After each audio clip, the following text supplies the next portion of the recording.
नमस्कार, मैं आस्था और आप देख रहे हैं क्लीन न्यूज यूपी। तो चलिए देखते हैं उत्तर प्रदेश की दिन भर की 10 फटाफट बड़ी खबरों को। इससे पहले आप न्यूज को कहां से देख रहे हैं हमें कमेंट में जरूर बताएं।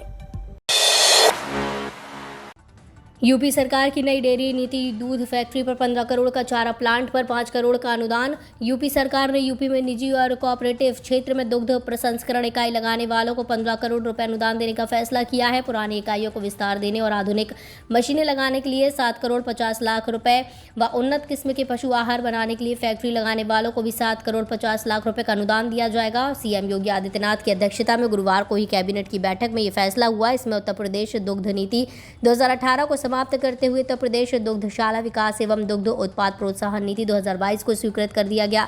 नई नीति 5 साल के लिए प्रभावी रहेगी। इस नई नीति से यूपी में जहां 5,000 करोड़ रुपए का निवेश आने की संभावना है, वहीं इससे 1,25,000 लोगों को रोजगार मिलने की राह खुलेगी। किसानों से 73 मीट्रिक टन धान 2040 रुपए में खरीदेगी सरकार। धान खरीद के लिए प्रदेश में 4,000 खरीद केंद्र बनाए जाएंगे। इस बार 73 लाख मीट्रिक टन धान खरीद का लक्ष्य रखा गया है। नीति के तहत कॉमन श्रेणी के धान का न्यूनतम समर्थन मूल्य 2040 रुपए प्रति क्विंटल और ग्रेड ए श्रेणी के धान का समर्थन मूल्य 2060 रुपए प्रति क्विंटल निर्धारित किया गया है। मुख्यमंत्री की अध्यक्षता में गुरुवार को ही कैबिनेट बैठक में धान खरीद का निर्णय निर्धारित किया गया है। धान खरीद से पहले किसानों का ऑनलाइन पंजीकरण अनिवार्य है। वहीं धान खरीद की प्रक्रिया पूरी तरह ऑनलाइन होगी। किसानों से धान खरीद कंप्यूटराइज्ड सत्यापित खतौनी आधार कार्ड पर की जाएगी। Electronic point of purchase machine के माध्यम से किसानों के बायोमीट्रिक प्रमाणीकरण द्वारा क्रय केंद्रों पर धान की खरीद की जाएगी। सीसीएसयू में नहीं होगी स्नातक स्तर की प्राइवेट परीक्षाएं। मेरठ के चौधरी चरण सिंह विश्वविद्यालय में अब यूजी यानी स्नातक स्तर पर प्राइवेट परीक्षा नहीं होंगी। विश्वविद्यालय की परीक्षा समिति में ये निर्णय लिया गया है। ये निर्णय वर्तमान चालू शैक्षिक सत्र से लागू कर दिया जाएगा। कुलपति प्रोफेसर संगीता शुक्ला की अध्यक्षता में परीक्षा समिति की ऑनलाइन बैठक का आयोजन हुआ। सीसीएसयू में प्रतिवर्ष स्नातक प्रथम वर्ष में रेगुलर छात्रों के बराबर या उससे अधिक संख्या में प्राइवेट फॉर्म भरे जाते थे। स्नातक तीनों वर्ष मिलाकर 1.25 लाख से अधिक परीक्षार्थी इसमें शामिल होते थे। पीजी यानी स्नातकोत्तर स्तर पर अब व्यक्तिगत परीक्षाएं होंगी। पीजी में जो अभ्यर्थी व्यक्तिगत परीक्षा फॉर्म भरना चाहते हैं, उनको विश्वविद्यालय के प्रवेश पोर्टल पर 18 अक्टूबर तक ऑनलाइन पंजीकरण कराना अनिवार्य होगा। रैपिड रेल ब्रेकिंग सिस्टम से पैदा होगी 7500 वोल्ट बिजली। Delhi Ghaziabad Meerut regional rapid transit system के प्रथम कॉरिडोर में बिजली की खपत कम करने और बिजली पैदा करने के कई उपायों पर भी काम किया जा रहा है। Rapid rail regenerative braking system के तहत इसके पहिए बिजली पैदा करेंगे। ट्रेन में ब्रेक लगाने पर उसमें लगे डायनोमो गतिज ऊर्जा को विद्युत ऊर्जा में परिवर्तित करेंगे। बता दें कि ट्रेन को चलाने में 25 केवी यानी 25,000 वोल्ट बिजली की जरूरत होती है, जबकि रैपिड रेल की ब्रेकिंग सिस्टम प्रणाली इसकी 30% बिजली उत्पन्न करेगी। यानी रैपिड ट्रेन के ब्रेक से 7500 वोल्ट बिजली बनकर ग्रिड में पहुंच जाएगी। रैपिड रेल के इस ब्रेकिंग सिस्टम से दूसरा फायदा ये होगा कि ट्रेन के पहिए, ब्रेक पैड और ट्रेन के उपकरण आदि देर तक चलेंगे। इलेक्ट्रिक कार खरीदने पर यूपी सरकार देगी 1 लाख रुपए की छूट। यूपी सरकार ने इलेक्ट्रिक कार खरीदने पर 1 लाख रुपए छूट का ऐलान किया है। यही नहीं, अब उत्तर प्रदेश में अगर कोई इलेक्ट्रिक वाहन खरीदता है तो उसे योगी सरकार भारी छूट देगी। यूपी सरकार की इलेक्ट्रिक वाहन खरीद पर छूट को देखेंगे तो हैरान रह जाएंगे। यूपी कैबिनेट में नई इलेक्ट्रिक वाहन नीति 2022 को मंजूरी दे दी गई है। इस नीति के तहत राज्य में इलेक्ट्रिक वाहनों को बढ़ावा देना ही उद्देश्य है। इलेक्ट्रिक वाहनों से यूपी में प्रदूषण की जहां कमी होगी, वहीं पेट्रोल डीजल पर जनता कर निर्भरता भी कम होगी। यूपी सरकार की नई इलेक्ट्रिक वाहन नीति 2022 क्या है? नई इलेक्ट्रिक वाहन नीति को सरकार ने 3D बनाया है। इस पॉलिसी में 3D से मतलब 3 अलग अलग लक्ष्यों को प्राप्त करना है। पहला डी, सरकार नए इलेक्ट्रिक वाहन खरीदने पर खरीदारों को भारी छूट देगी। देश में ड्रोन और 5G टेक्नोलॉजी की अगुवाई करेगा आईआईटी कानपुर। आईआईटी दिल्ली में 14 अक्टूबर यानी आज से शुरू हो रहे mega research and development showcase event में आईआईटी कानपुर देश में ड्रोन और 5G टेक्नोलॉजी की अगुवाई करेगा।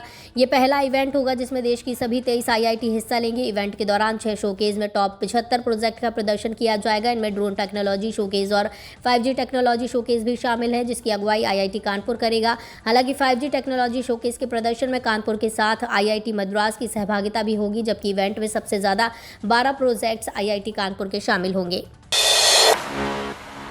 यूपी पुलिस कांस्टेबल भर्ती के अभ्यर्थियों को बड़ी राहत। उत्तर प्रदेश पुलिस भर्ती एवं प्रोन्नति बोर्ड ने कांस्टेबल स्पोर्ट्स कोटा भर्ती के आवेदकों को आवेदन प्रक्रिया में थोड़ी राहत दी है। आवेदन प्रक्रिया को आसान बनाने के लिए यूपी पुलिस भर्ती बोर्ड ने गूगल फॉर्म से आवेदन पत्र सबमिट किए जाने की शर्त को हटा दिया है।